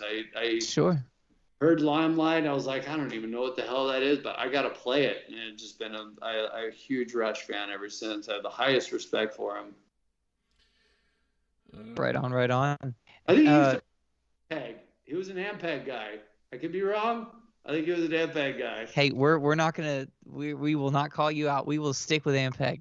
Yeah, let's go with that. Now, if it was Robin, we would definitely. Yeah, I was about to say, I was like, great. So you're not going to call him out. It would definitely be But wrong. You'll throw me under the bus anytime. Yeah. Absolutely. He still thinks Van Halen's Okay, you can shut up now. 1984 was 1985. You can shut up now. I got it. Damn it. I was really hoping we'd get through this episode. Oh, no. It was coming somehow, some way. It had to come, man. We got through last episode without talking about it. Yeah. Well, that was last week. Yeah, this is this week, man. This is this week. Stay current. Gar. Dude, guys, I'm not even joking. I'm seriously thinking about sneaking out to LA for that Firehouse show, especially if Andrew's playing. If Andrew is singing, would you go, David? I'm supposed to have that's on the 28th. Yes. Of August. I'm supposed to have a DMC show, but if I don't, if I'm in town, I'm all about it. I will be there. Okay. What day is the 28th? It's a Saturday. It's a Saturday, and yeah. It's. I mean, I gotta look at tickets. Dude. I'll tell you what. So Nashville, the airport's all janked up right now because they're like building like new terminals and whatnot. Oh, great, I gotta fly through there soon. Plane tickets are hella expensive, because like some of the terminals are down. Yeah. Tell you what. If you come out here for that and you guys go, I'll go see some Firehouse if I could do it. Sure. Okay. Be good hang. I would. Rainbow, do what? We'll go to the Rainbow. Do the Great whole bar. Hell yeah! Now I've heard Rainbow has great food. Is that true? Yeah, it's really good food. Yeah. Well, I want to eat there too then, because I'm not really a huge drinker, but I would love to. I'd love to eat there. The only downfall is we won't see Lemmy. Yeah. Yeah. But we can go. His statue's there, correct? Still at his little casino game. Yeah. Yeah. So we can go pay our respects. The Rainbow is kind of part of the whole Sunset experience. It's like you kind of gotta, stop in and pay homage to. Sure. You know what broke my heart was when they closed House of Blues. That was the coolest House of Blues on the planet. You remember when we crashed whatever the hell was going on in the back room. Shoot, we went there and we were just trying to find something to go to, and we went to the House of Blues, and there was no show going on that night. Didn't we end up upstairs in the foundation room? I don't fucking remember what the hell we were doing. I was just following you, man. Like, we end up in like this back bar. The foundation room. I don't know what it's called, man. It's just, I know we ended up there, and we were like just hanging out, and I think it dawned on us at the same time that it's like, I think this is a private party and we're not supposed to be here. Hey, but man, no it one happens asked. to the best of us. No one asked who we were. Hey, it's okay. Dude, we had long hair. It was fine. I didn't. You did. David, what is the House of Blues now? A hotel. That just pisses me off, man. That pisses me right off. Yeah, they leveled it for a hotel, because we needed more of those on Sunset. Like, they leveled one of the coolest. They did. Like, they leveled one of the coolest music venues we had in LA. But it is what it is. The House. I mean, I have so many. I got the first time I went to House of Blues was to see Steel Panther, and Joey Fatone was there. Oh, you have that fantastic picture. Yeah, there's a picture that. Do you know Joe Lester, the famous photographer? I've heard of, yeah. Right on. Well, you might know. Did you say you're with Ultimate Ears? Yeah. So I think he also is a rep for Ultimate Ears. I think. But so that might be where you know his name from. But he's also an amazing photographer, and he was there that night that I was seeing Steel Panther. He was on stage, and there is a picture that he took of Joey Fatone from the stage, and the only person you see in the crowd is me, because I'm so tall, and I was wearing a red bandana, and so I made it into one of Joe Lester's photos. So that was pretty cool. It's the look you have on your face, like you are this always like smiling, happy dude, and then this picture you're just like.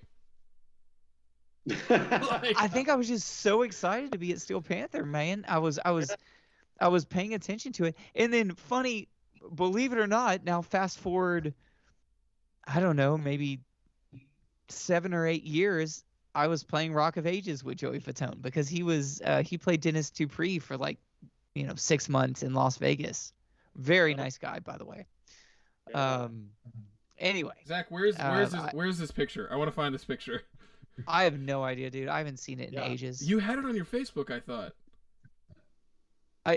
It might be on my Instagram, but I don't.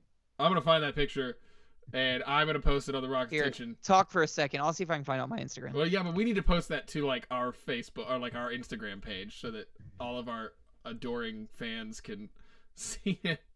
Because when he posted, when I saw it the first time, I was like, "This might be the greatest rock and roll photography like show picture I've ever seen." It's pretty neat, man. Yeah, it's pretty cool. Yeah, I gotta see that evidence. That's awesome. Boom. Okay, it's on my there it is. Okay, let me turn the. Oh no, come on. Let me turn the. Is it on your Facebook? No, it's on my Insta. Oh. Tell me if you can see this. No, kind of. Yeah. It's blurry. Like blurry. I'm looking for the. Where are you in this whole scenario? Right. Like in the middle. Yeah, he's like right in the middle, but it's Yeah, it's blurry. So Zach. Ah, shoot. We'll post it on the Rock Detention. Oh wow, that totally screwed up my focus. Dang it! Now I'm like yellow. I look like an Oompa Loompa. Damn it. Oh, it's gone back now. You're good. Okay, yeah. Right on. That's why I don't. Man. That's why I don't like the camera in the Apple computer. Is it's like it focuses weird. Well, don't worry. In October, supposedly the new MacBook Pros are coming out, and it'll be 1080p, and hopefully it'll be amazing. I just hope that they give you the ability to control the brightness and the contrast and all of that, and it's not this auto thing. So, because that's why it's like on y'all's screen, I look so bright and weird and out there because it brightens everything up. That's just all the time, homie. I am a bright person, I know, but. Yeah, about 5 minutes ago we had like the perfect transition, and so I'm just going to lead into it. Dave, how did the DMC gig come up? I was recommended to the gig from a guitar player friend of mine. Who? Like I said before, David Immerman. He's an amazing guitar player. He played with Avril and a bunch of people. Like Avril Lavigne? yeah. That's awesome. What years has he been? He played with Avril like he shouldn't like. Yeah. What years was he with her? I think he still is actually. He is a guitar player right now. Do you know when he started? Probably I think 6-7 years ago. Yeah. So that would have been, what year would that have been? Post Skater Boy. Like 2000. Yeah. Like 2000. Pre-girlfriend, post Skater Boy. Okay. Well, because I feel like I think it was like 2012. Not many people know this, but I actually got called to do I got called to do a tour with her or something, and I said yes. And then the next day, the rehearsals were in New York. And then the next day, I got an email saying, hey, we went with somebody who was already in New York because they were going to have to fly me in from Austin. But you know what? Just the fact that my name was thrown in the hat, I was honored. So anyway, I just had to throw that little tidbit out there. Yeah. But that's awesome that he's got the gig. I'm sure it's super fun. Very rocking. Totally. You know what? I like her music. I think that would. I actually auditioned for that gig too in LA. But I like her music. It's cool. But David's a good friend of mine, and he called me up and said, "Hey, Run DMC is looking for. They have a show in Switzerland, and the bass player has passport issues. He can't do the gig." I'm like, of course, yeah, I'm on. So it was like a festival called Open Air Fest. It was like, and Run DMC, and then DMC had like a solo band that he was doing. So it was like half old school Run DMC songs, half like stuff that he had as a solo guy, and playing like old school Run DMC songs with a full band and the current DJ from Run DMC. So wow. I went and did that gig. I came home and they had one more gig like after that because I was just subbing. And then like a couple months later, they called me in. They said, we're in the studio in LA and do you want to come down and do a recording session? And I went down there. We wrote the first song called Back from the Dead that day. It was like one of those things that just came together. We were recording in the studio called 17 Hertz, where they recorded Metallica's Black Album. Wow. So kind of had this history to it, but we busted out a song in a day, and I've been the bass player ever since. So for the most part, we were just doing shows and kind of riding along the way.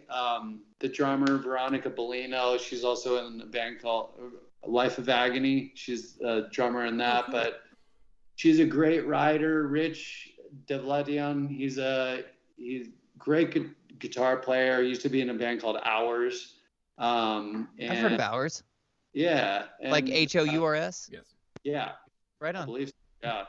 So we kind of found this really good creative chemistry, and along the way of 5 years, we put together these songs, wrote a bunch of songs, and continued doing just one-offs and playing old school Run DMC songs and this new record. And D's cool, man. He's one of these guys where he's been around, but he's got more enthusiasm for music than people and just starting out. He just loves music. Every time he comes into a rehearsal, he's got like an Alice in Chains or a Nirvana shirt on. But listen to old school Run DMC songs. The rock element is all over that, and he's a rocker. So it's been fun. I don't know. We put together a record and just put it out. It's been a fun thing. It's a cool gig. Well, the songs I've heard are pretty badass. I like that vibe. How long have you been with him? 5 years. I've been with him now. That was 2011. So 10 years. 10 years. Yeah. So it's Most of my career, I've always been playing other people's music. I've always just been like for the most part, a hired gun. So it's fun to play stuff that we all co-wrote together along the way too. I love that. Yeah. I Yeah, think that's really cool. yeah. Now, when's your next show? August. It might be on the same day as the Firehouse show. It's August 28th. But Well, I think you just need to call Mr. DMC up and say, sorry, I can't make it. Well, I was gonna say I should have Daniel sub, but he's going to be at Firehouse. Yeah. I was gonna say Firehouse and DMC should play like the same venue. show. Yeah. Where are y'all playing if the show happens? I don't know. I go where they tell me to show up. I go back. Dude, typical musician. That's what I tell everybody. Yeah. Sorry, excuse me. I didn't mean to yawn. Yeah, we're boring you. No, you're not boring me. I'm really tired. I had a long day. Yeah. I've got a show this Friday, and everyone's all, what time do y'all go on? I don't know. I'm just lucky I know what venue that I'm supposed to be at. Oh God, I don't know how you do that. Like, I am the exact opposite. I need to know the venue. I need to know the time. I need to know all the load-in specs. So it's I hate walking into things going, I don't know what I'm doing. I don't know where I'm going. I don't know what time I start. Let's go with the flow, baby. Try. Go with the flow. Yeah.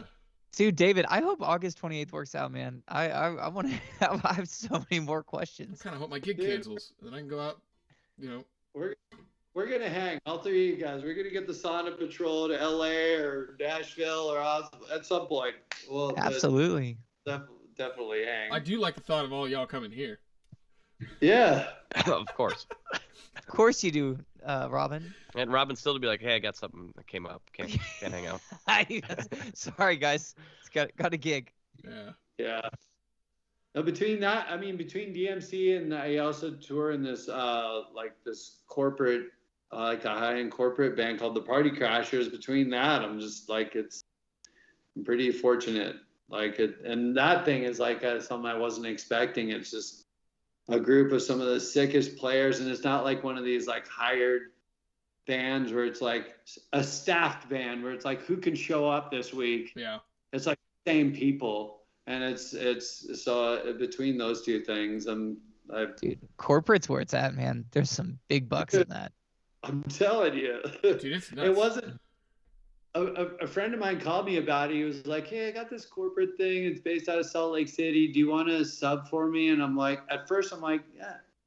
I don't know if I'm ready for the whole retirement gig yet. Yeah, but when you saw that paycheck, you're like, all right, I'll do it. Yeah, and I was like, when I played the first gig, I was like, wow, this is something different. It's almost like a cross between like a DJ and a live band, but yeah, because it's the same people, it's like, okay, yeah, and exactly. It's consistent, which in our industry is not something that is normal. Yeah. Yeah. Dude, that's amazing, man. What's y'all's set list? Like 40 tunes? Or is it huge? I think it's probably somewhere around 70 or 80 songs, but there's also like 10-minute long medleys of mashups and things like that. Sure. So, the mashup. Yeah. I love a good mashup. That's the thing, is in Nashville, there's like a 300 song set list. There's the standards list to play on Broadway, which is our, entertainment district. And it's nuts. I mean, these people, you tip a 20 and you can request any song. And these musicians are that incredible that they, even if they've never heard it or played it, they'll figure it out, Oh man. We did Dave shares like that. We did someone came up and requested what song was it? I can't remember what song it was. But it was one of those things where it's like, we're on break and the lady comes over and goes, "Hey, do y'all know this song?" And I was like, I mean, I've heard it, like I could play it but I was playing drums, so I didn't have to think of keys or anything. And so I was like, yeah, but it depends on, our piano player singer, like if he knows it. And Dave's like, we'll figure it out. And he did, and he played it, and it was fucking great. Just like, Hey, how? Yeah. You know, at least with the corporate stuff, you know, it's pretty much a set list, correct? No. We with this band we tend to like the leader calls audibles all night, depending on the vibe of the audience. So it's just you got to have 60 or 70 songs at the ready and jump on it. And I remember that from Ritchie's gig too. Ritchie used to always do just call audibles, and I like it. It keeps you on your toes. Yeah. You know? Sure. Yeah. So how many songs are in the Ritchie camp? That was probably 20. I think he had about 20 songs or something like that on 25 maybe. Okay. And the set list was, you know, give or take 2 or 3 songs different every night? You know, I don't know. I don't remember because he would just call them out. And that's why I had my instant drop D tuner just Sure. to be able to jump on it. But What's that called? The hip shot? yeah, hip shot. Are those pretty accurate? What is For the most. what is this called? Hip shot. What? Explain it, Dave. So I actually have one right here on my jazz bass. So basically you just flip that down and it drops it to drop D. And then you go right back there and it goes back to E. Robin is blown away. What? The more you know. Yeah. How have I never seen this thing? Go another one. Here we go. Drop D. God. E. Oh. Robin's like, I've been tuning this whole time. Well, yeah, and it's like in my jazz bass, because it's a Squire originally that I gutted, and I was telling you earlier, David, about what I did to it, and so, but the thing that's always bugged the crap out of me is that it holds tune, but it's still like it's every once in a while it just gets pitchy. And it just decides like I don't want to sit on an E 440. Like I want to tune slightly sharp. I'm like, ugh. And so we have this. I play with a lady named Pauline Reese, and we have to tune down. She has one song that I tune down to D, and it's like that thing would save me the trouble of going like. Burr, burr, Yeah. burr. You can install it on any bass, dog. Yeah. It's just a few screws. Yeah. I just need to get it. All right, I'm gonna Dude, install it on both. Yeah, you got to get a hip shot. I don't know if there's other ones that make it, but yeah, get one of those. They're pretty accurate. Okay. Yeah. So when you're tuning, when you're set, like when you know at the beginning of the night when you're tuning your bass up, do you just tune to E, A, D, G, and then just all right, flip it and just make sure it's in tune? You're good. You know, for a while, most of the gigs I've been doing require a 5-string, so no, I got all that covered. Oh, Yeah, with the drop, the low B, I'm all good. I got it all covered. I will never call myself a bass player because if you put a 5-string in my hand, I can't do it. Like I have one, it doesn't work, but my hands keep going back and thinking the B string is the E string, and then when my mind just melts, and I'm like, I don't know what I'm doing. You know, I love 4 strings. At the end of the day, Yes. I'm all about 4 strings. 5 is cool to have that low B. I draw the line at 6 strings on a bass because, come on, man, it's at least for me, it's that's where it gets into a solo, and I don't want to see all those damn strings. So 5 is good. Yeah. That's where I draw it. I draw the line at 5. String instruments with 6 strings on them, yeah. Leave that for. All right, no, come on. There's ranges that the bass, unless you're playing it as a solo instrument, it's like stay out of my lane. What's the bass that Tony Levin plays? He's got that weird. Oh no, that's a Chapman stick. Chapman stick. And that's a whole other beast of an instrument. Yeah. I saw him. It was Crimson Project, which was King Crimson, but without Robert Fripp, and it was like before doing this. It was this weird entity, and it was more than just the core King Crimson guys. But it was King Crimson technically. They were doing all Crimson tunes anyways. Opening for Dream Theater. And it's like, Nice. yeah, it was like this odd, it was really great show, but it was just kind of, here it's two bands that are similar-ish, but then, you had Tony Levin playing bass, and then Marcus Reuter playing the Chapman stick, and it was those two guys did like this duo thing together, and I'm just going like, Wow. My brain is frying right now. Yeah, Dream Theater and King Crimson. That sounds like a lot of notes in one night. It was the other show that I saw like a week later was Dweezil Zappa Plays Zappa opening for Return to Forever. Oh, yeah.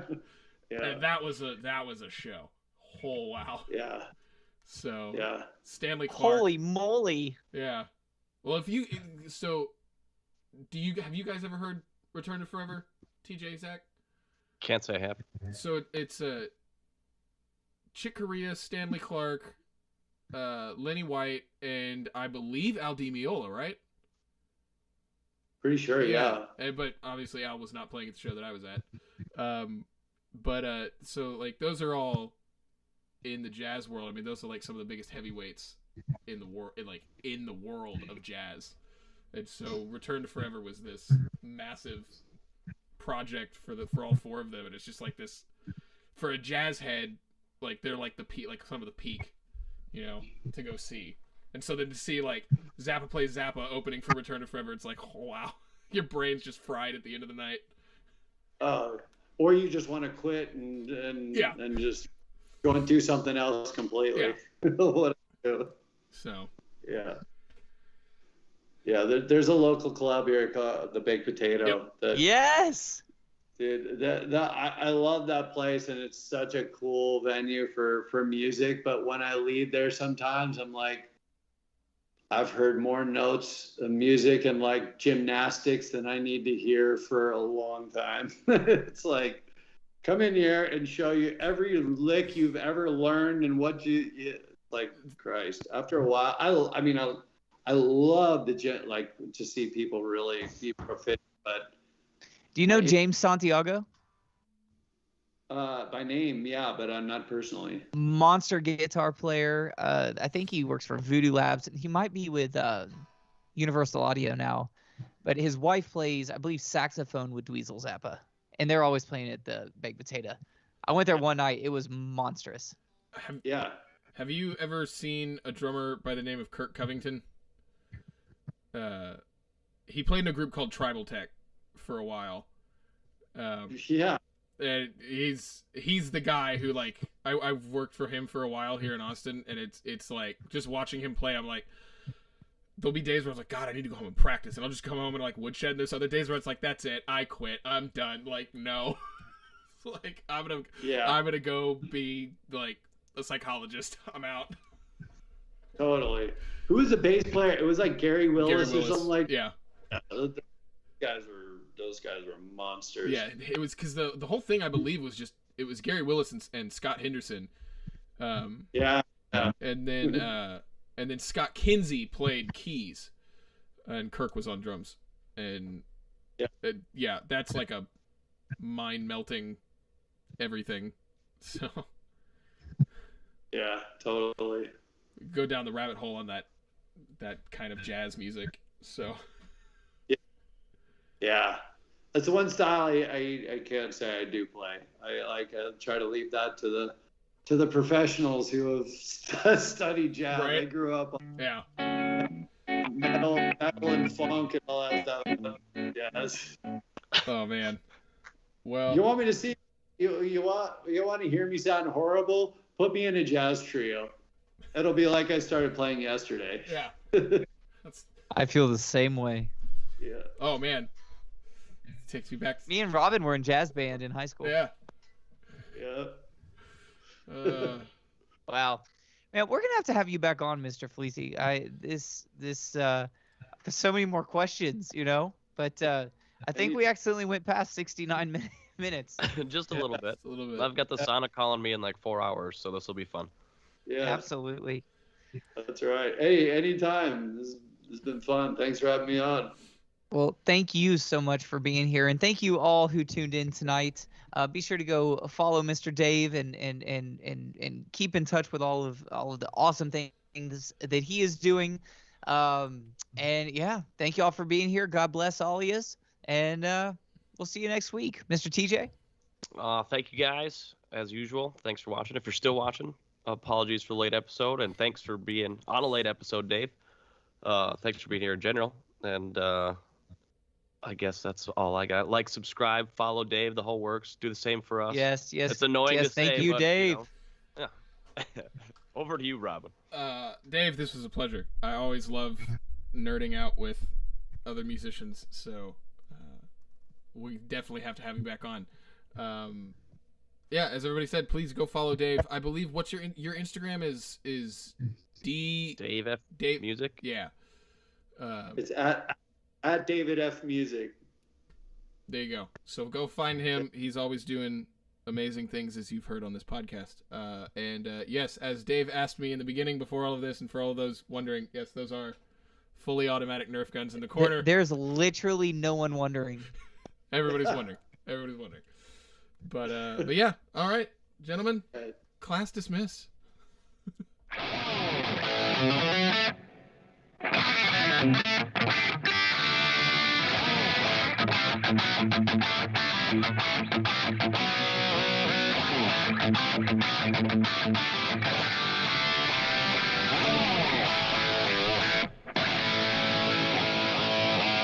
Is this thing still on? It is, but let's call it a night.